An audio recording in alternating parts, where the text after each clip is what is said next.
Okay, hello. I'm back again. This time, I'm joined by two of my good friends from the band Modern Chemistry, Joe and Brendan. Hello. Great to see you, Eric. You'll probably be like at the bottom corner of the screen here, so it looks like I'm talking to you. I love that. So, Cool. Yeah, but right now they're on a laptop and I'm looking at them.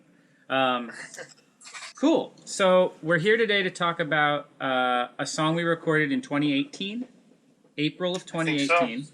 Yeah. I looked that up. Wow, almost 2 years. Called Swimmers, which was one of a couple singles we did in a little group. Was it two or three? It was just two. Two. Yeah, it was just two. And yeah, this was, I think, the first thing I ever recorded with you guys. Yep. Yeah, this song didn't take a second. We kind of just decided it was time to work together. Yeah. It was a long time coming, I think. Yeah. I was really stoked about it, and I was also really stoked because when you sent the demos, you could tell it was like headed in an evolved direction that was like not better or worse, but different and new and exciting, and like that's always exciting for me to be part of like a next chapter because it's like a little bit of a fresh start for everyone. Absolutely, yeah. We knew these were going to be a bit of a growth in sound, so thought it would be like a good time to go to you, who I think, now we know for sure is very good at helping us kind of get outside the box when we need to and get our songs where we want them. So it was exciting to do that for sure. Heck yeah. Yeah, and I think, and Jesse played on both these songs. I mean, on Swimmers, the one we're going to talk about, which was really, really neat. And I'm excited to show a lot of the drum stuff because I feel like the demo that you guys sent was really, really thought out. Like, there's a lot of the parts that ended up on the song, and I think maybe even a couple actual tracks we pulled from the demo. I need to double check with you guys on that. There's a few. I think one of the droning noises we took or something. That was the one I was thinking it was. It wasn't labeled in a way I would have labeled it, so I was like, that must be pulled from a different session. Was it labeled Vocal 3? Yeah, it was labeled Audio 16. But one of the things that was cool was there's like this really massive kind of like thought out arrangement with like really kind of like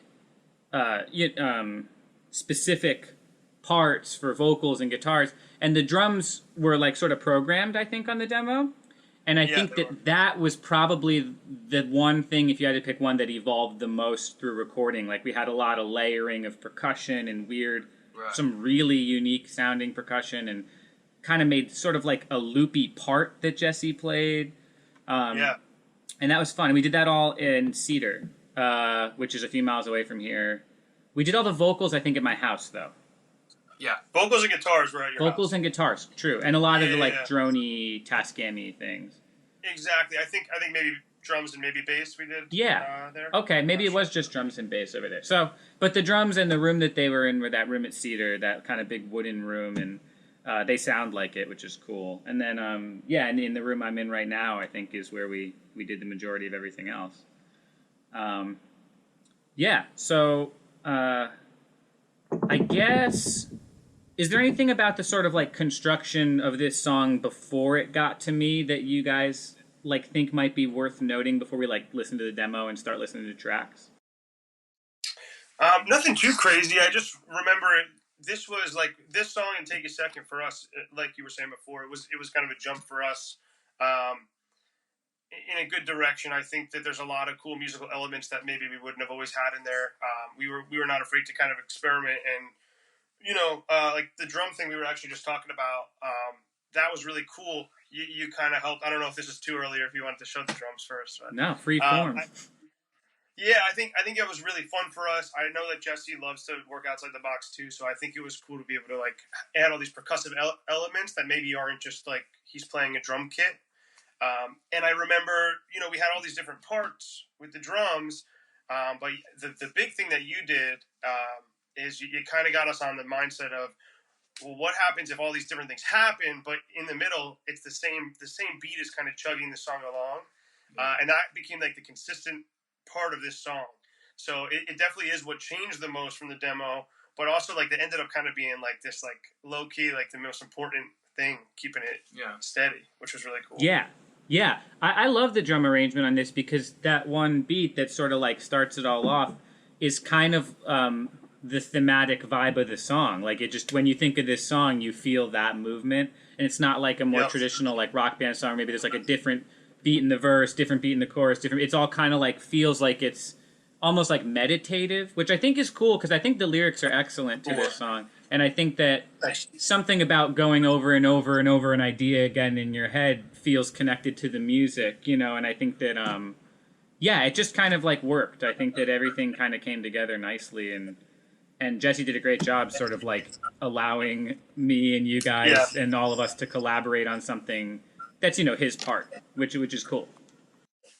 Yeah, absolutely. He's always been down for that kind of stuff, which makes it a lot easier when you're in the studio to have, have different energies where everyone's kind of excited to work together and try something new like that. It's cool. And also, I think that drum beat also helps just lock down because this is a weird song. It's like 5.5 minutes long, and there's like all these different parts. So like, it was a nice consistency to have for sure. Yeah. I think, if I can remember correctly, I think we had in the beginning like the kick snare pattern would kind of evolve and change, then come back, and certain parts were connected to certain kick snare patterns. And you kind of said, what if it was the same the whole time, but what was evolving was what was happening around it, like rim shots up to hi hat, up to ride, like. It really made, like you said, the meditative thing, but then it evolved in another way that was maybe more subtle. Yeah. And I think that worked really well. Well, I listened back to the demo, which I want to play in a second, and I think the choruses had more of the clock speed thing on the demo. Yeah. And then, and the thing about the main beat is that it does still have that, like, syncopated movement with, like, a snare on the and, but it's just it was just like a simple tweak to kind of make the chorus beat familiar to the verse beat, which, you know, we'll listen to all that. But I think that was a really nice and positive sort of journey of an experience. Sometimes you go down a rabbit hole like that and you're like, yeah, this doesn't work as well as we thought, but that really kind of like clicked and felt good. Oh yeah. Also for us, that was like, okay, Erik gets it. Yeah. It was like the beginning of the session, you know. So we're like, okay, we're gonna be good from here on out. It's all gonna feel real nice. So that's good. I'm glad that it ended up that way. All right, let me play a little bit of this demo. Like they just said, the song is like 5 minutes long, so I don't know if we're gonna listen to any tracks in their entirety, but I'll try and like find a few similar points and we can check it out. So here is the demo that Joe sent me, I guess in March before we recorded.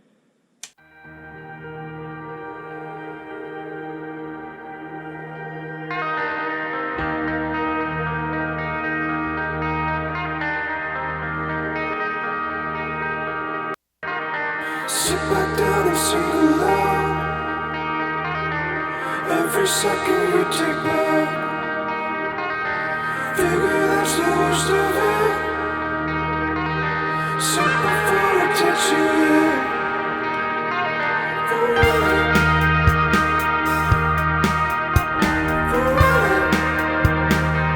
But then in like a chorus.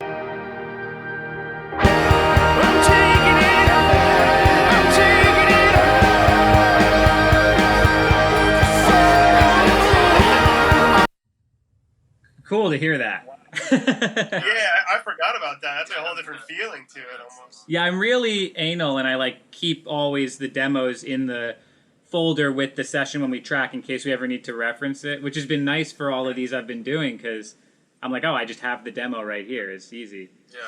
Yeah, it's perfect. And with you guys, we always brought in a lot of the tracks from the demo from Logic. So, interestingly, this session maxed out my Pro Tools track count, which is like 150 or something. So I had to remove a lot of the imported tracks that we eventually replaced. Yeah. But I think there's like 70 active tracks, and then I have another like 60 that are hidden that I'm going to bring up to show some sounds. But interesting, the verse beat's pretty similar, and that's kind of what informed the whole thing. But like all the vocals and a lot of the harmonies, a lot of the really tasty guitar parts were kind of thought out before we started. Yeah, I think a lot of them were there. I do think Brennan added a lot of parts that we didn't put on the demo. I'm not sure. Probably, for like lead guitar stuff. Yeah. I do remember. Yeah, from what I can remember, I haven't listened to the full demo in a while, but I think it was a lot of filler guitars towards the end that like Brendan really took over and made those kind of come alive. And but the vocals and stuff, a lot of that, was pretty much the idea was there. It was just like, how do we make this sound the way we want it? Yeah, yeah. Which that's so exciting to me because when something's like already that far down the path, like now it's like, okay, we only have so much time, but we're not necessarily crafting parts. We're like making them as cool as they can possibly be and fit with everything else in as cool of a way as possible. That just reminded me the bass thing that we did in the beginning. That was another thing where we were like, "This is our song. Like, this is crazy." I mean, that was all you. That was wild. I'm excited to show that track because I forgot how we got the sound specifically, and I just before we did this, I kind of like prepped a little bit, and it's interesting to hear. But yeah, let's start digging into these a little bit. I think I'm just gonna kind of go in order of like drums, bass, guitars, pads, vocals, just because there's a lot in this session. But so the drums, I don't have notes on what drums specifically they were, but they were definitely something that was Tim's at the studio. I think that gold sparkle kit. I'm pretty sure. Yeah. I think so. Which is not, they're not a brand. Tim just makes them. I think they're Keller shells, but he has a lot of drum sets he makes. But so they're just it was like a 24-inch kick and probably some kind of superphonic as a snare. But these are the drums soloed, the main beat here. Oh, that's not it. There you go.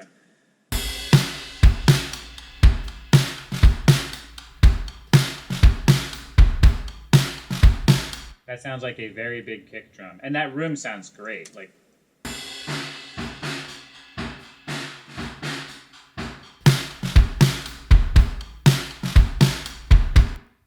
the room is the trick with the bathroom. That's where we put me and Tim discovered that. So I guess this room mic is an EV635A, which is like an omni dynamic mic. In the bathroom, and then we left all the doors. The bathroom's like 2 doors away down a hall, and we would just leave the doors kind of cracked a little bit, leave it in the bathroom, and then just compress the living daylights out of it. And it makes the room sound even bigger than it is. I mean, it's pretty wild. Like, here's no room mics.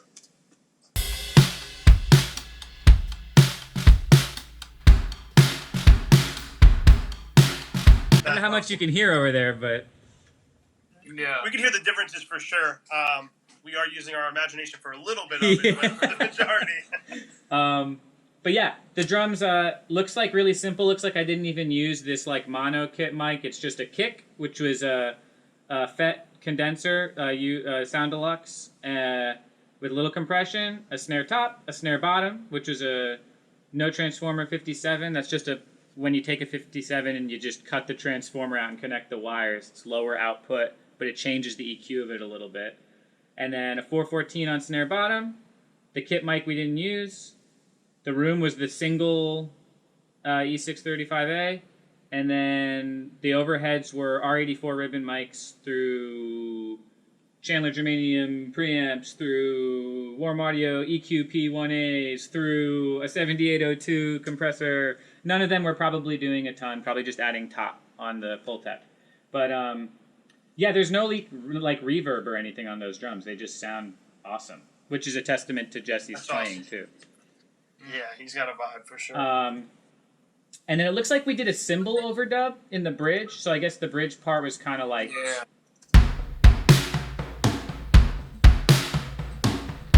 like the tom thing. And then I guess we added a ride, which looks like it was just the overheads in the room again, playing a... And I believe we did like a swell thing at the end, right? And then it swelled.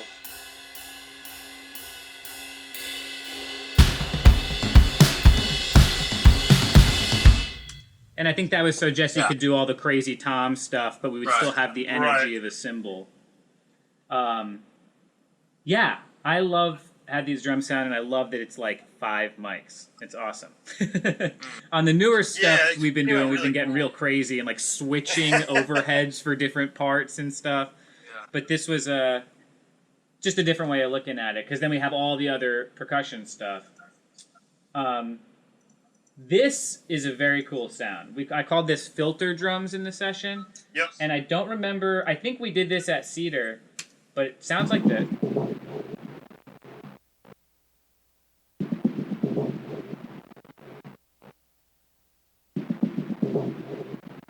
So I didn't remember how we got that sound, but I found the tracks we used. So apparently that is the kick, snare, and the left overhead mic, all recorded like as we were recording the drum set, and without any of the signal stuff I had, without the plugins, this is what it sort of sounded like. Ooh, baby. Here we go. Let's lower that. So this was actually... Yeah, we did that. Did we do that in my house? Yeah. Yeah. Okay, so this was done here. But it's just this kind of an afterthought. It's just this pattern. And I guess we did... I'll pull it up on the Pro Tools screen, but one Filter Freak plugin that has a moving low-pass filter. Another... So with just that, it's just cutting off top end, but moving a little bit, triggered by a threshold setting. And then another Filter Freak plugin with a high-pass filter doing the same thing and moving, cutting low end out. And then there's a crystallizer doing reverse delay, like 50-50 wet quarter note reverse delay. Wow. Like basically just a bunch of noise. And then the trick at the end is just the lo-fi on 8-bit, completely wet. So it's lo-fi, like 8-bitting the entire sound. Oh, wow. Oh, wow. I didn't even know that. Which is so cool, and it interacts with the drums in such a cool way.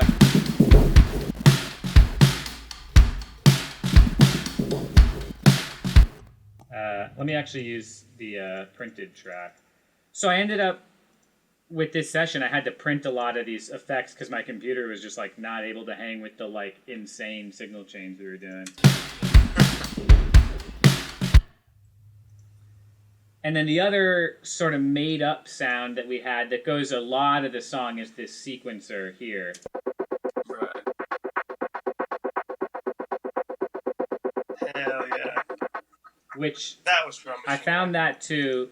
I don't have the like stock sequencer from Pro Tools installed called Boom, but it looks like it was that just doing some kind of like step sequence, and then through a randomly moving filter sweep within a bandpass filter, and then an 8th note delay on that, which is what it sounds like. So the sequencer is just sort of getting mangled by a filter, and then there's the delay giving it the movement. But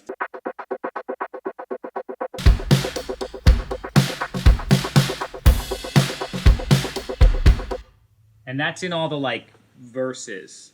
Also, the structure of the song is a little hard to categorize. Yeah. It's so hard. It's like you could tell me 3 different parts of the chorus, you know? Whatever the person listening decides. I think to this day we still call different parts of chorus, and I don't know which one I don't know which one is which. When I always like label all the sections in Pro Tools, and in this song it's like intro, drums in, verse, chorus, chorus, chorus, bridge, question mark, outro, outro, outro. Sounds about right. Which is great. So that's sort of like most of the drum arrangement. Then I remember Jesse added this triangle and shaker part in the choruses, which might have been from the demo too. We replayed them. I don't remember. Yeah, I might have had something in there like that. I don't remember, to be honest. I don't remember either, but it's just a kind of looped triangle part.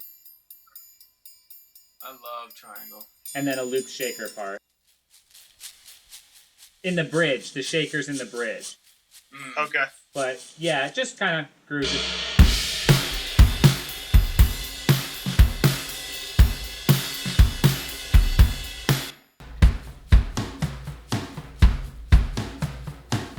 I think he's holding a couple shakers, and it kind of gives the bridge a different spice on top with the toms and everything. I think a lot of what we were trying to do with the drums too, I'm remembering now, is like some things we wanted to try to, like, we always get huge, like that's a big part of our sound, having these big choruses and this and that, and we wanted to do that without just doing this the whole time, you know, like just having like crashes like crazy. And I think that's where a lot of like the cool like ideas like these like filtered drums and like just having triangles and like how do we make this song big without just going for the obvious, like, well, let's just hit everything harder. And I think that a lot of these sounds helped achieve that in a really cool new way for us. Yeah. And it's cool because there's some scene changes. You know, like the additional stuff is different in different parts, and it's almost like able to sort of add and take away energy without removing that like foundational like sort of movement, which is nice. Yeah. So actually, it's not that crazy of a drum arrangement. There's really just, and there's never more than 2 extra sounds at once. You know, like it's really just the drums and then usually a couple flavor pieces throughout the song. The bass, the proper bass in the choruses is pretty. I'll go through it real quick, but it's just a DI, which was probably Sansamp pedal. I'm pretty sure for this song. Yeah. I don't always use that, but I think I remember using it on this song. And then the amp was that tiny Vox Night Train guitar head. Yeah. Which I love for bass. As long as you take a DI for the low end, it like growls really nice on bass. So this is just, you know, the chorus kind of 8th note bass part. And I'll play both and then the DI and the amp, but...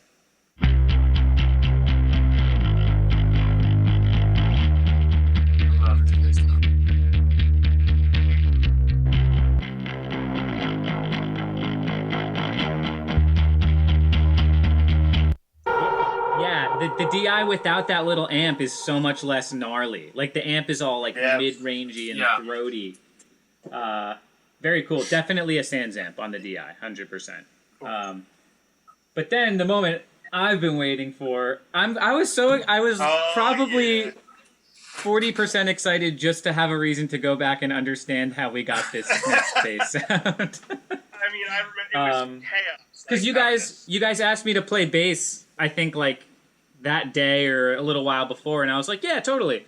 And I don't know how we settled on it was probably some insane thing I was saying. I was like, I have this idea for a bass part in the verse that's... It was originally just like, brr, yeah. Brr, and then you're like, well, come on, let's do something. I think I had been, by the time this session happened, I had been toying around with this idea for a while, and this was like the perfect excuse to try it. But the idea was a fuzzy bass, but played very non-rock bassy, like a lot of slides and bends and pull-offs and sort of more like, I don't like using this word, but like more Eastern, more reminiscent of like a sitar or something, you know? And putting auto-tune on that and making the bass kind of sound like, I don't know, like a SoundCloud R&B singer where it snaps to notes when they're bending to certain things, but then making it gnarly with fuzz. So... I don't know. Let me just play the sound, and then we'll talk for a second about how we got there. But I'll play it with the drums so you can kind of feel the groove of it. Here we go.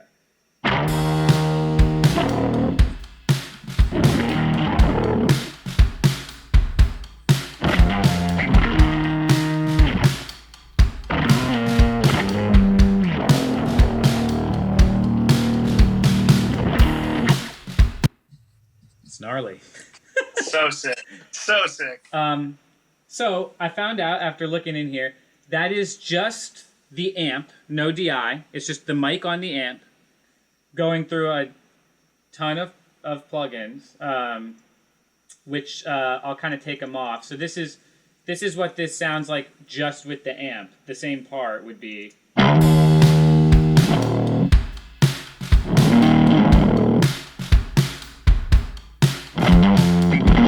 So it still feels gnarly, you know. I think a lot of the fuzz was from the amp. Then it looks like I was compressing it. Then we put Alter Boy on like the auto-tune setting with more overdrive.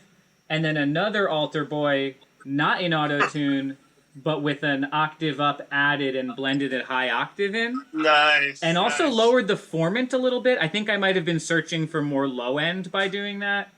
Not sure why. Then Decapitator doing nothing except the tone knob being turned down to add more low end as well, because the amp was kind of thin. And then a slap delay from J37. But, yeah, I mean...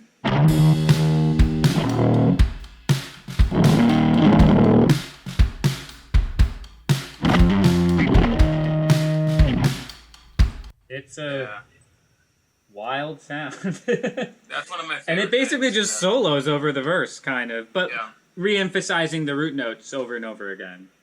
And that sound comes back, actually, I found, in the bridge. You do a little solo there, right? Yeah, and what we did was we put it on a separate track and put a high-pass filter on it to make it have less low end, because we had, like, real bass in there, I think. Or we didn't want there to be, like, super low end.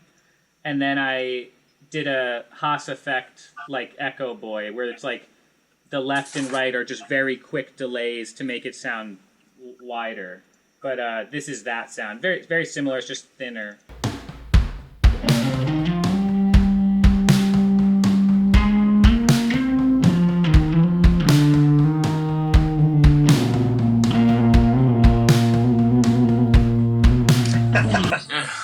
It was insane. Yeah, and it looks like we even had it in another section, but we iced that. I think it might have been on the build-up. Oh, yeah. Yeah, so that's an interesting thing. That was a very fun moment to try and, like, turn all those things on and then play in a way that made those sound the way I wanted them to. Yeah, and that we also did it where, not at your house. Say one more time? Sorry. We also did that at the studio. I realized that was at Cedar. Yeah. And I remember that was towards like the end of the day, and I remember that was like a big, like going home, we were like, this is so cool and unique, and like those are such like it's such a choice, you know. It's such like a big, it's like an exciting thing that was added that really like the song would have still been the song, but when you hear that added to it, I think that, like having that kind of flavor is so exciting. Yeah. And I remember we were all just so pumped to do something like that and have that. And it's so gritty, but the song is so pretty over it. Like it fits in this really cool world. And there's just something cool about something that is unfamiliar. Like to me, that was a very new sound. And I think that even just hearing it when I heard the mix back after I hadn't listened to the song for a while, I'm like, wow, that is a uniquely weird thing. And just that to me gives an energy that's cool. You know, like when you hear something you never heard before, it's exciting. Yeah, so let's start digging into the guitars a little bit. It looks like we got one Joe Zorzi guitar and like 17 Brendan guitars. Brendan, sounds about right, yeah. So the Joe guitar here, which is in the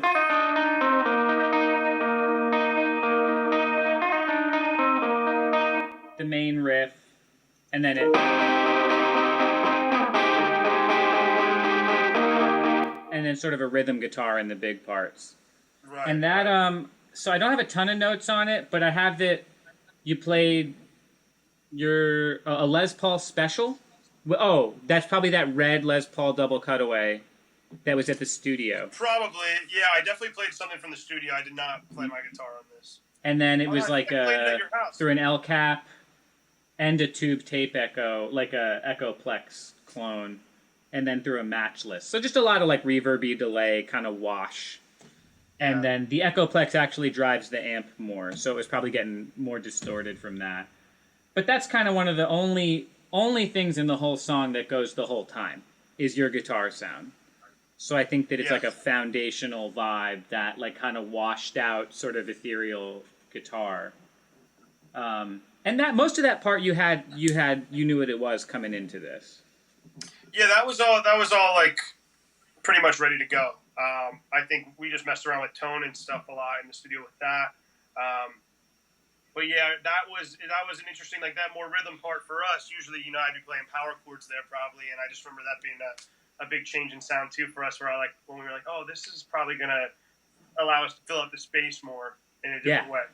And that was, but like still that steadiness. It's the same thing like with the drums, where it's like, in all the bigger parts, when you have those, like it's chugging, but it's lighter and it's a little more washed out. It feels just a little bit.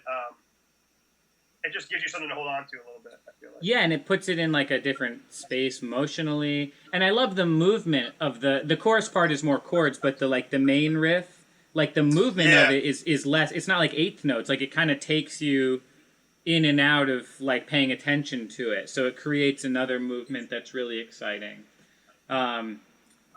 The main Brendan riff, like the pull off thing,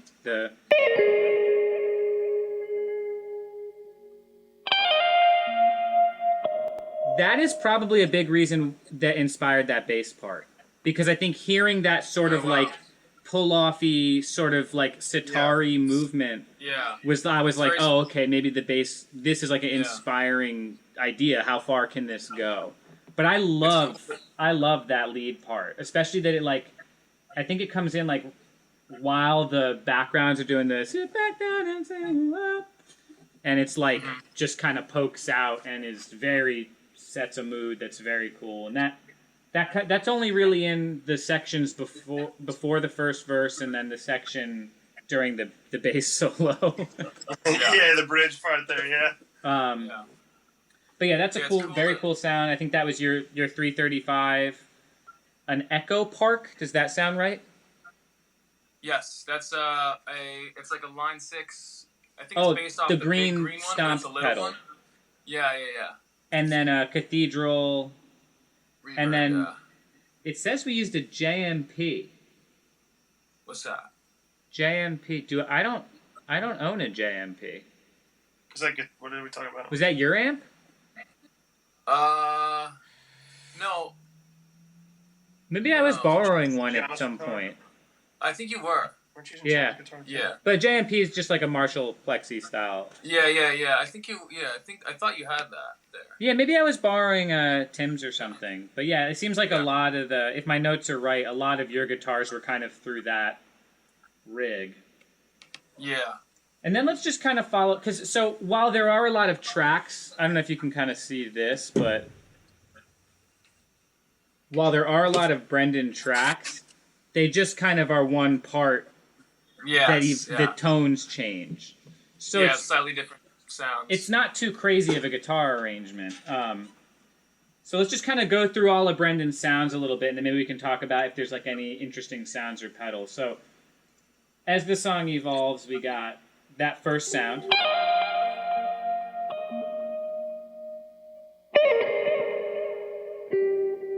I love that part so much.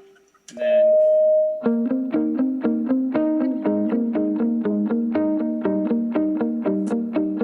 obviously a different tap on the delay there, more of like an in-time delay. But you guys don't, we weren't using any delays that had like BPM input. We were just tapping it in, right? No, it's all tap. And I think it's the same tap, but it's just played on the delays rather than... I like the tap better sometimes because it's never perfect. And like sometimes that little bit of like being a little too fast or slow can create some more interesting movement between especially when playing a rhythmic part. Sometimes when it's like super digital and locked in, like if you did it in Pro Tools, like if I put a delay on in Pro Tools, it just feels a little robot-y. And I think that like even just something like this palm muted part,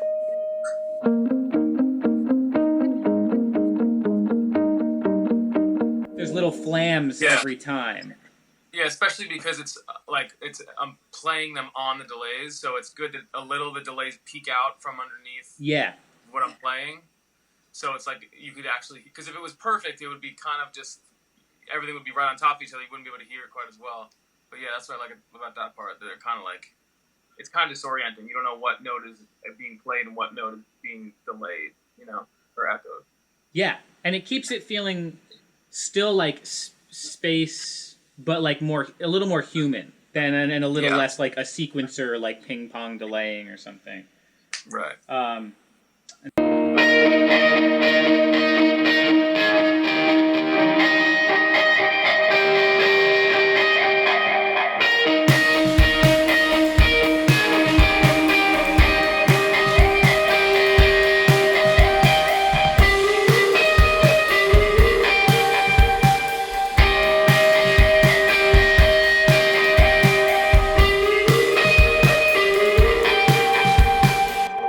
A great part. It's so crazy, dude. I feel like Brendan is so good at writing melodies that like are a guitar part and don't step on the vocal or take attention, but like play with the vocal and like but they're hooks. Like all of your parts so far that I've played are like actual just hooks, which is awesome.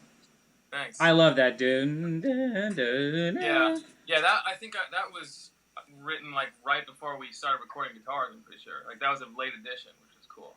Yeah, I don't think I had heard that till we tracked it. I think you showed up and you were like, "Oh, we got this new part," which is huge in the chorus. When you listen to the full mix, like that part is like brings the chorus to life between the vocals and stuff.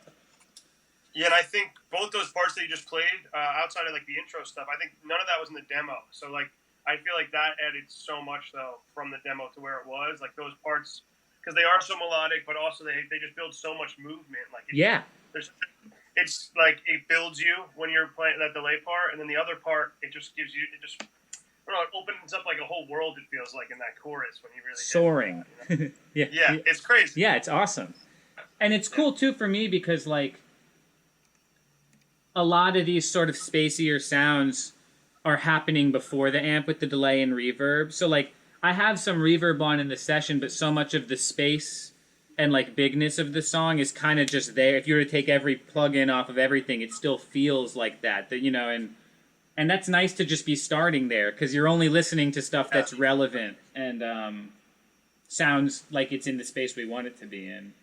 Right. Let me see. There's another guitar here that's doubled.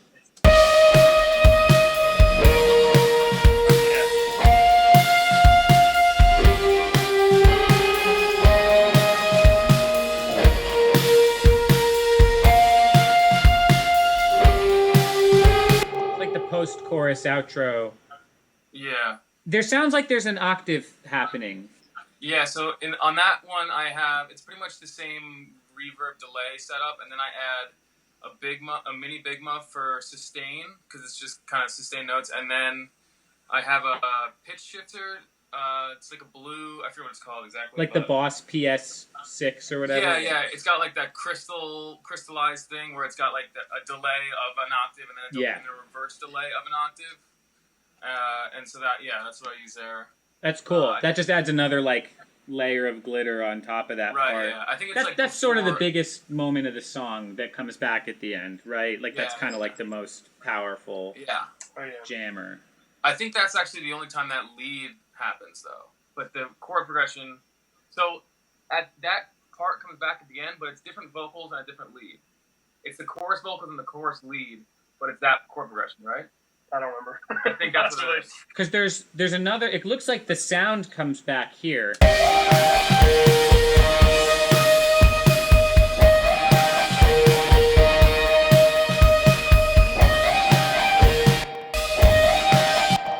Another great melody. But yeah, you're right. So that's the only time that first part is there. Yeah. And you do so much cool stuff with the sliding. Sorry, I'm not trying to turn this like a fan fest, but I love listening back now too. Like all the sliding and the way it triggers the delays to slide too. Yeah, I kind of, for some reason, I don't know, when I was writing parts of this song, I stumbled upon this like yo-yo thing that I was doing where I would just like send a note and back, and then it would like, delay. So I feel like I did that in the chorus, and I tried to do that a couple more times in different ways in the song. It's like so cool because, like, I feel like delay and like time delay stuff is not necessarily a new trick. Like there's been people, like since you two and the Edge, really, like people have been messing with like dotted eighth and this movement it creates. Yeah.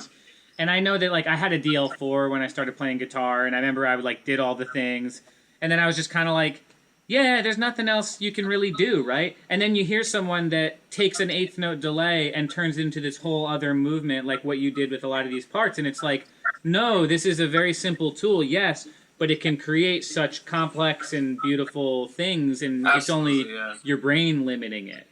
And I love that. Exactly. There was really no like boutique pedals used on anything. There's not like a synth weird. We get into that in 2019. But on this song, it's like there's these amazingly like lustrous sounds that are really simple tools that are being used to get it, and it's almost in some ways more exciting to me to find a way to do it with something like that. Totally. How do you make a regular guitar with no pedals make a weird sound? Like you strum above the nut or something and make a new set like that. Those kinds of things are exciting. Totally. I agree. That's kind of always was our foundation, honestly. Like, we used to be, we were playing in basements and stuff. Like, our vibe was, like, we had, like, a tuning pedal, and, like, I had maybe a distortion pedal or something, and he had, like a delay he had built in your amp for like the longest time. Yeah. Before Cathedral, the Cathedral like opened up the world a lot, but we started with kind of like not to keep giving you too much praise, but from day one, the tone was always there. We would play. What was your amp? I had a Marshall combo that everyone hated. Everyone made fun of it, but then people would also be like, "Yo, he's got the best sounding tone of the entire night," even though this is like not considered a great amp. But it's just about how you use it, and I think that's how it started for us. So, yes, now we are playing with any kind of toys imaginable in terms of like synths and effects and stuff. But I think that innovation comes from the fact that like Brendan was kind of always just using what he had and figuring out how to make that as unique as possible. Limitation can be like the best thing, because it just forces you to make the most out of what you have. And sometimes having too many options, like, you open your plug-in window and you see 78 compressors and you get decision paralysis. But if you just had the one that came in Logic and you're like, well, shit, I got to make it sound good with this, you're probably going to dig really deep into that and use that to be the greatest tool it can be. That's the thing, yeah. Listen, I could move the camera around the studio. I love having a ton of shit. But I think that, of course. What you just said, those situations that force you to be creative with less tools, I think can often yield, like, some of the most amazing stuff. This is a really shameless plug, but it's making me think of this. I think in 2018, right around when we recorded this, or right after maybe, my studio had a small flood in it. Remember, I moved sort of two-seater for a minute. Right. And I'm sorry, that was 2019. That was a year later. But when it did, I was in the process of moving my studio fully to cedar for a year. And I had started the band Still Hungry with Matt and Jenna. And I just had one ribbon mic that I kept and didn't bring over there. And my little tiny interface and my laptop. And I was just sitting in my living room, and I was like, I don't have any mics. I can't really record anything. And I wrote that whole song, Get Well, just by sitting there because I'm like, all I have is an acoustic guitar. And I usually be like programming something or like, making a crazy drone. And I think that like that really shook me awake. Like, oh yeah, like sometimes just limiting the crap out of yourself can force you to be more creative than you knew you could be, Totally, yeah. Sorry, that is a digression, but yeah. No, I mean, we brought it up. I mean, it's true. I mean, I think and at this point, it's now like the give and take of it all. It's like, we all have incredible instruments and stuff now that I can pull up Logic and just start with 7 synthesizers before touching a guitar, and that's exciting. Sometimes I'll find really great stuff from that, but other times it is so good you always have to remind yourself, like, you could also just, you and a voice memo thing could really do the whole thing. Yeah. No, it's cool to look at both angles of it and kind of keep that balance. Yeah, no, I agree. It's nice to unpack it all. As far as guitars, the only thing left, it looks like we just took a bit of what Brendan played at some point and reversed it to swell into the last moment, which is just... It was with the crystallized thing. Big part of the actual final mix, though. That's like a really important sound there. Then we got into some wild stuff. So several of these tracks, so I kind of we had a lot of drone ambient sounds, and I sort of kept them all together, and I actually EQ'd them as one and had them all going through one aux, just to treat it like its own instrument, because the way they layered was very relevant. But 2 of them we definitely made at my house, and they're the Tascam loop tapes. Right. So this is the first one.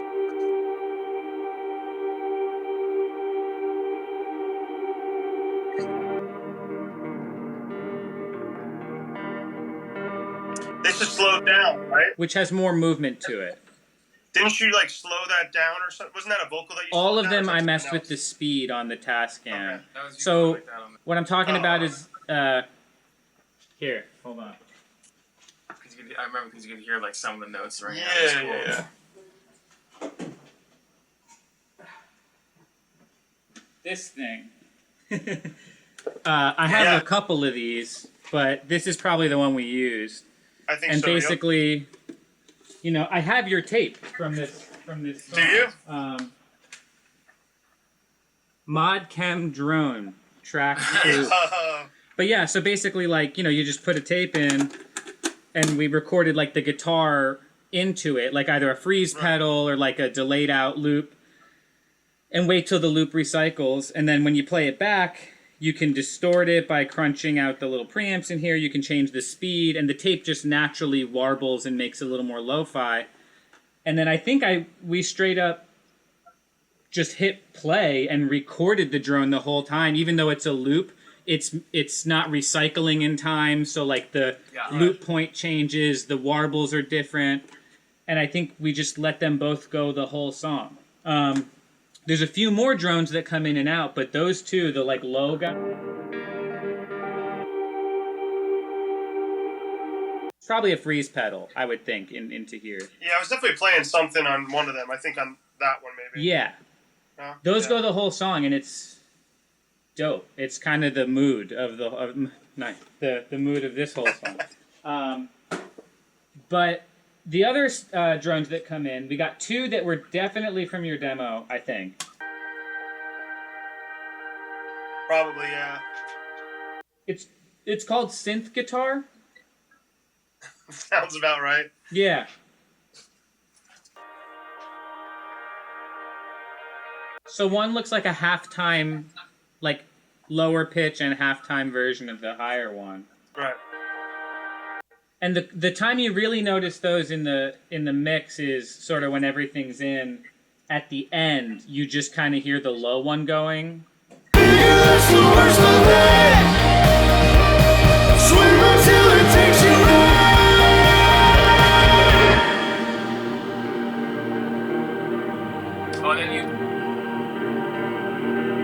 Sorry, no, that's the sample. That's a different thing doing that. That we'll get to that. Down a bit. Yeah. So I think this is those two synth guitars, and then there's another two that are labeled Synth L and Synth Loud.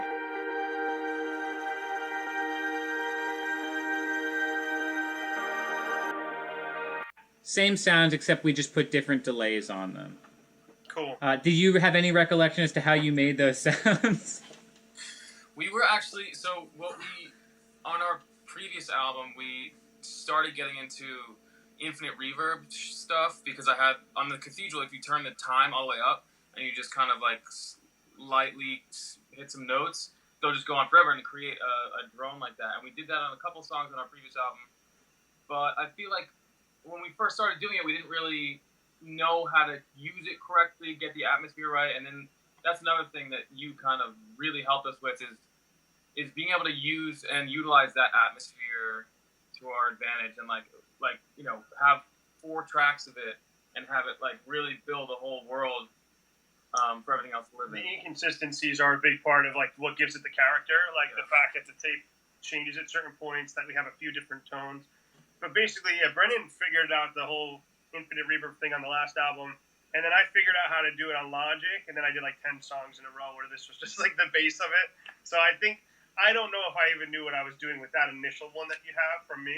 I think I was just trying to figure out how it to sound like what he was doing on the other stuff.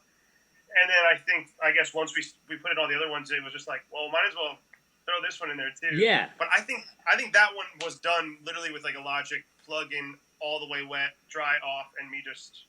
That's cool. Yeah. That's awesome. I mean, and they blend really well with the Tascam. Like all the drones I was listening to together, like it just sounds like a little orchestra. Yeah. Not so much. Yeah, somehow it evokes strings. I don't know how, but it sounds stringy, you know? Which is great. So the drones are a huge part of it. And surprisingly, that is all the instruments that are on this. Now, some of the vocals kind of act like instruments, but there's a lot of vocals. But I'm going to start to quickly just kind of go through some of the simpler vocals and then get to the crazier stuff, just so we don't kill too much time. But the main verse vocal we did here, were we messing with the SM7 at that point, or did we use like a tube mic? I don't think we were at the SM7 yet. I think that probably started with too soon, I think. Super Normal. I'm sorry. Too soon and then Super Too Normal. soon, yeah. Started with Too Soon. So this was probably a WA-47 Tube large diaphragm condenser into a 7602 into an 1176. But there's not much going on here. I just, for this song, always had a little bit of micro shift on Joe's vocals, like just a little bit blended in to kind of get them to sound really big and wide in the mix to kind of cut through some stuff. But, you know, this is just the vocal that we all know. I'll tend to take for granted I'm taking it all. Yeah, a lot of reverb. I'm taking it all. I'm taking it all. And we definitely comped stuff, but it looks like we didn't do an insane amount of takes. It looks like this was like 15, 20, but we definitely did like verses separate than choruses. Joe's a great singer, and I think you have a lot of self-awareness, which helps you be an even better singer, where like you can hear something, not let it get in your head, and then adjust, which is not an easy thing to do. I was just talking to, not trying to throw anyone else under the bus here, but I was just talking to Natalie, who specifically, we did a well-wisher one of these. She also reminds me of you, where the both of you, I think for some reason or another, hearing yourself back and listening. For a lot of people, that just like Matt, who's in a band with me, if he does that, he'll lose his mind and he won't be able to sing anymore because he'll just be like, "This sounds terrible. I don't know what I'm doing." And I think both of you have a very objective relationship with your voice, which makes the process of getting to point B a lot easier in the studio. And it's like, no, this isn't bad. We just got to change this one thing. And you're like, yeah, okay, I'll change that. Let's do it. You know. Actually, I think that's true, and I think that we have an objective relationship with each other in that way. That we can easily talk to each other and say, hey, what if we, it's easy for us to kind of step back and look at the music and say, is this good, and kind of take our egos out of it. And I guess because we've been doing it for so long, or whatever it may be, but that kind of helps you. That relationship with someone else that you're creating with kind of helps you have it with yourself too, which is, I think, really good. Yeah. I mean, doing vocals with you guys, because Brendan sings a bunch, too. On this song, there's some BVs, but on other stuff we've done, Brendan's singing, like, half the track. We always do a lot of vocals, or usually do a lot of vocals, and it never, in my memory, has seemed laborious. You know, it's like we're just doing it and putting in the work. There's not, like, this moment where, like, everyone hates each other, and we want to, right. maybe have to step away from something for a minute, but it's not as intensely difficult as it can be with other things I've had to work on. But yeah, I really, really think doing vocals with you guys is super easy and super important because they're such a huge part of the arrangements we do together. Yeah, absolutely. It looks like we have another chorus vocal here. I think it's just. It was all just a dream. It was all just a dream. On it.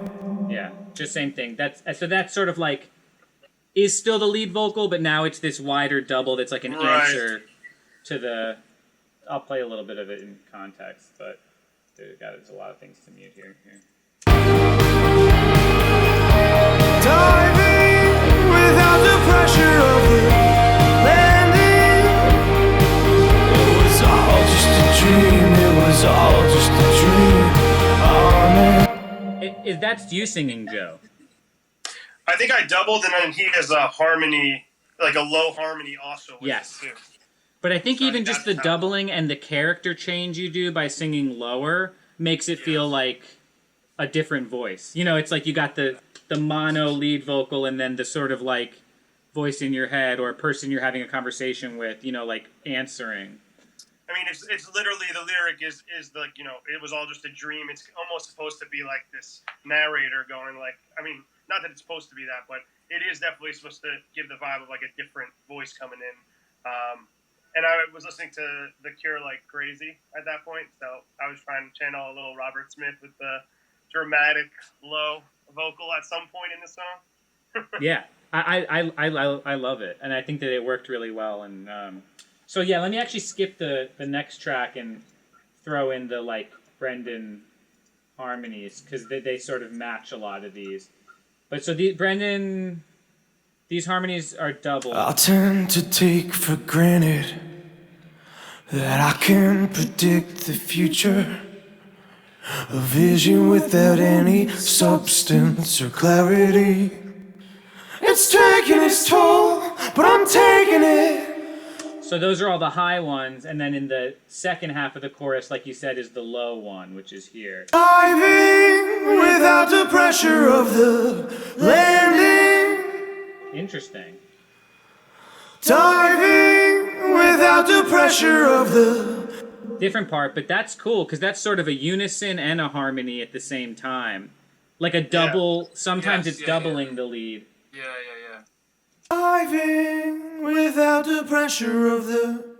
And then... Diving without... So like the starting note's the same, but then they switch. That's a cool trick. And then here's the low harmony you were talking about with Brendan. It was all just a dream, it was all just a dream, honest. It was all just a dream, it was all just a dream, honest. Very cool. Almost like a drone-y kind. I mean, it's two notes, but it feels like a drone. Yeah, this is quite a vocal arrangement. And then we got a big harmony in the bridge, like the climactic part of the bridge. Trying to be winner. Yeah, so the... I see them coming after you, oh, they're coming after me. There's a panic in their eyes. This is Joe singing, right? Matching yourself? Yeah. This one is me, yeah. Because I think that phrasing was like, needed to be super tight to the lead vocal. Right. Okay, so here, let's go to one of the crazy sounds. So this is the sampler of your voice, and I think I did this kind of... But while I wasn't with you and then showed you? You did it with... Well, we talked about it. We talked about it. I think you did it with Joe P. Maybe Joe helped me with it because he had that sampler set up. Exactly. So I'll just play it, but it's cool. It's...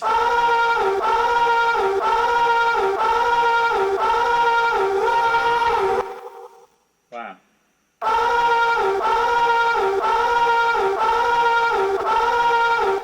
So I think we just sampled one of the backgrounds and chopped it and then just played it in time.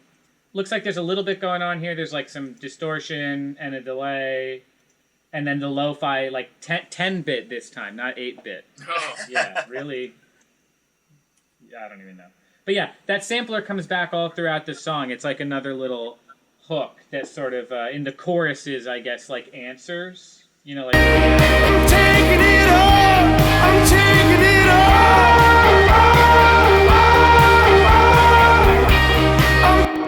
And that's in there. That's pretty quiet in the final version of the song. I think I remember listening to the master and being like, oh, it's not as loud in there. But it's in there. It is definitely in there. And then we got the crazy, like, auto-tune-y things we were messing with. Diving, landing, Which goes with the lead vocal, obviously. diving without the pressure of the landing. That's sick. I don't remember that. So that was... I had to... Like I said, if you can, you know, in this video, when you're looking at Pro Tools, you'll see that I have hidden tracks that have all the plugins on them just because some of these chains were using plugins like Alter Boy that are so heavy and add so much lag to Pro Tools that as soon as we got the sound, I would just print it. And I would be like, if we need to change it, we'll go back and change it. But it was like, so, you know, you don't see them on the tracks. But I have them here. And so this is really cool. There's two of them. And if you take all the plugins off, they're doing the same thing. They're both doing the just... Diving, diving, Oh, sorry, here you go. diving, Just doubled. landing. So the first thing it goes through is the Alter Boy Quantize, which is like a hard tune, like not subtle auto-tune, like an instrument, like a vocoder kind of. And then just some EQ and compression, more compression, and then the first one, is going through this thing I love. It's the Waves guitar pedal thing, which is like, no offense, Waves, like the dopiest looking plugin. And I love it. I use it all the time because it's just like you could just quickly put a whammy pedal on something that's in a session and line level and not a guitar. But this is the freakiest thing. So I think I... Okay, let me play this. So I'm going to bypass them both. Diving. So that's what they're hearing. So then the first whammy clone called Pitcher is doing an octave up and blending a little bit of an octave up. Diving. So Diving. that high octave. And then I think we moved this slider, because I don't think it tells you until it was a perfect fifth, and then added a fifth on in series after the already octaved. Diving. Diving. Oh my goodness. Which is cool. Landing. Very synthy. And then both of them go through the micro shift like Eventide kind of thing. And then the double, we didn't do the fifth thing too to kind of reinforce the root note. But together it's... Diving. Which is Wow. Landing. definitely the only time I've ever gotten a sound like that. I mean, that stuff's so fun. Like that's some of my favorite parts of the session where like, how can we make this sound like otherworldly, you know? Yeah. Different ways. And it's neat. It's definitely like, I love the idea of creatively using vocal correction software, you know, or something where it's like, let's take this to its extreme. And, you know, like I know there's obviously in hip hop and R&B and like artists like Bon Iver have been doing that, but it's kind of like in a world of indie rock where like tuning things and keeping things and making things too perfect can be like a little uncool. It almost is cool. I love the idea of skipping that and just going straight to like, well, let's take the thing used for corrective editing or manipulation and make it its own crazy new sound. Yeah. Because it's like a whole untapped toolbox of stuff, you know? That's scary because, you know, all auto-tune. I've never auto-tuned my stuff, you know? They're like, well, what if your voice is a synth now with the auto-tune? So these are great. These are just stacked harmonies. Sit back down and single out. Every second you take back. Figure that's the worst of it. It's not. I'm not doing anything to it. There's just some reverb, and you just sang it very tight. Nothing's done to that, and that's great. That's kind of like the Greek choir. Yeah, absolutely. You know, like the collective consciousness singing some ideas. Then the lead vocal is the first person. You got the other voice answering. I mean, like I said before, I love the lyrics to this song, and I think that that's a whole other video to go down that road. But I just think that the idea of not just the lyrics telling the story, but the perspectives of how the vocals are arranged telling a story artistically makes it even more meaningful and more powerful. And then there's also this, which I don't know if we did this together. I think we may have flew this from the demo.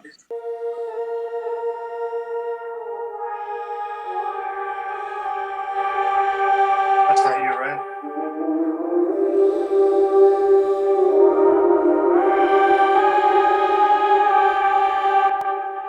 I think that you did that with Brendan's voice. Yeah, That was what? Brendan's voice. I think you did that. We did? Huh. Yeah, I remember I was just doing some like freestyle head voice stuff, and then you kind of auto-tuned it and put them, we did. Overlapped them.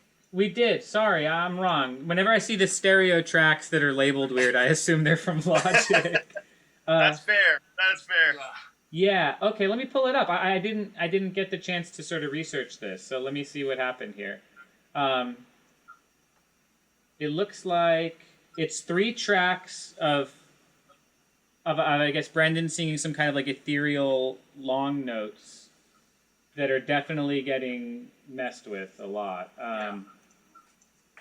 Okay, similar. Okay, so it's the altar boy, and then the 5th. Yeah, it's that same setting we pulled from the other vocals. So I guess if you don't mind me playing this way for a second.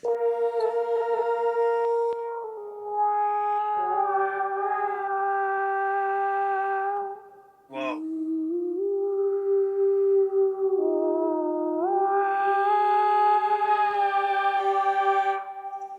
Cool. And were you, if this is hard to remember, when you were singing it, did I have all this crap on so you could hear it and like make it move weird? I think I would have tried to do that. You did, because I tried before you, and I did a bad, like I couldn't achieve what we wanted to achieve or what was in my head, but I remember very specifically having like the auto-tuny stuff, like there was an elastic likeness to, and I don't think we changed it for you. I think it was the same setup. I think that's a good thing to bring up too, because like I was saying, I mean, I don't, maybe 1 out of every 10 sessions I do will something like auto-tune be used, because I'm in this sort of indie rock world where it's a lot more about like getting great performances and stuff. Not that whatever, but the thing is, I'm not using it super often, but I found that especially when using it as a tool like this, you have to have it on while the person's singing, because you can use your voice to make it freak out. Kind of like playing that bass part. Like, totally different. If you can't hear how it's going to make it freak out, if you just slap it on later, it might be cool by chance. But if you're hearing it do the thing, you can really like get the most out of using it as like a pedal, basically, like a creative tool. Yeah, absolutely. Yeah, but that is cool. I didn't remember doing that, but that's a huge part of the intro, it looks like. Yeah. Wow, I'm shocked. I think we may have gotten through all these tracks. We did it. Now, what was the other one we did with this? Take a second? Yeah, take a second. And was that as elaborate as this? I mean, I could go look, but I think this one had more stuff going on. Yeah, this one definitely did. In many ways too. Like the songwriting of that song was a lot more, like 3.5 minutes. Like it had. Actually, there's 2 choruses in that song, depending on who you are. But I think that like the amount of like of different parts is nowhere near what this song was. This we just looked at more as like an adventure of a song, and that was more of a cohesive, Yeah, and I think it's kind of interesting that I don't, obviously, whatever, I'm not going to leak anything, but on the new stuff we've been working on of your guys' music, which I will only say is some of we've gotten on the collection of songs sounds that I never would have imagined. So I'm very excited for people to hear it. Yeah. But it's a similar thing where some of them are these massive sessions with just so many layers, and there's a couple songs that are kind of rock songs that are just kind of like drums. And I like that they all feel like Modern Chemistry, which is I don't know how that trick exactly works. I think a lot of it is your guys' identity is permeates all the parts, But I think it's cool that it's not like, well, this record or this group of singles are going to be our over-the-top ones, and then we're going to do a minimalist record. It's like, no, we're just kind of writing songs, and if the song needs a lot of stuff, it's got a lot of stuff, and if it doesn't, it doesn't. That's big for us. I mean, we are finally at a point where we're never afraid to put too much, really. Like, for the most part, like, we want to go as all out as we have to, if it makes sense for the song. And then there's other songs where, like, specifically we're like, I think if we put too much, this will ruin it. So we just, every song has its own identity, Yeah. And that's what's important for us with it, Yeah. But it's all feel cohesive as well as a whole project. So that's a whole nother. Well, I hope we can do one of these after the next collection of songs are all fully out. I think we'll have to, yeah. I love that. There are some songs on there, I think specifically one with the crazy bridge that we probably have to do the that. world needs to know some of the things that went into that. But yeah, so, okay. Well, 2 things. One, thank you for letting me share your guys' music. Nobody has to do that. And I think that, when making a song like this, you're not really often thinking that people will hear it sort of undressed this way. So thanks for allowing me to do that. And also, I don't know how to end these ever, so I wanted to know if... and I always have been asking if anyone has a suggestion for how I could end these videos. Have you ever thought of ending with an icebreaker? Ending with an icebreaker? Yeah. Okay, This is good. So far I have 4 different solutions for the ending, so this is the maybe my favorite so far. Are you going to do the icebreaker? Yeah, I can do the icebreaker. Hold on one sec. What do you say? Like, What's an icebreaker? Are you Google searching icebreakers? Well, you icebreaker is like when there's a group of people that don't know each other well to like kind of. Two truths and a lie. Oh, that looks like a crazy one. Yeah, I'm Googling. All right. How about this? We each can pick. We can each pick one pedal to represent us and explain why it represents us. And explain why? And explain like what you think, why you think that represents you currently. It doesn't have to be forever. Okay. Do one of you two want to go? Like, we'll do one of you and then me and then one of you. Yeah, that'd be good. Are you ready? Are you nervous? Am I ready? No, I'm not ready. What did you say? What was it? I'm not ready. You go. I am.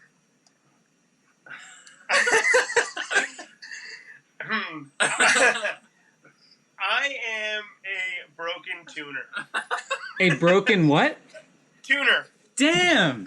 I was gonna say tuner. Were you? Yeah. Well, you can be a working one. I was gonna say I'm like a tuner because what I do doesn't make sense if there's not someone else making music, but what I do can be very important for that music to sound good. I mean, that was amazing. I thought that was pretty good.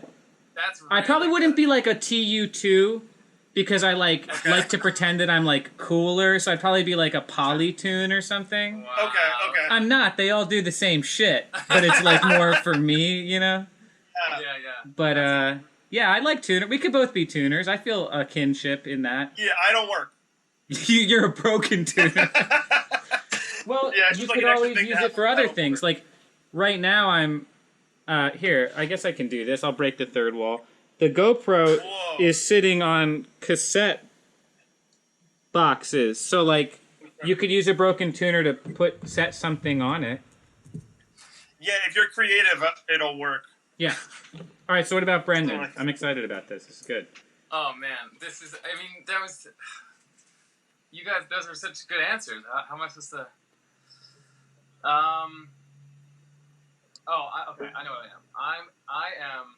So we used to have these light things that I built out of wood and like lights from Amazon, and I used to trigger them. I had a little pedal, like an extension cord with a button on it. So that's me. I'm that. That's sick. The pedal that triggers the lights behind me. None of us are going for any like pedal sponsorships right now. Like we could have just been like, "Hey, this company, I definitely be your flagship pedal." Not even close. Just like no. I almost went that route actually. Yeah. But, we'll say that for the next video. These were better answers though. It's worth it. I don't know if that helps you end the show or the event, but What'd you say? You don't know if what? I don't know if that really helps you end this, but. Well, I think there's probably only 3 people that are going to watch these anyway, so we're probably fine. Well, Eric, thank you for having us, my friend. Yeah, thanks for having us. Yeah, thank you guys for letting me do this. Okay.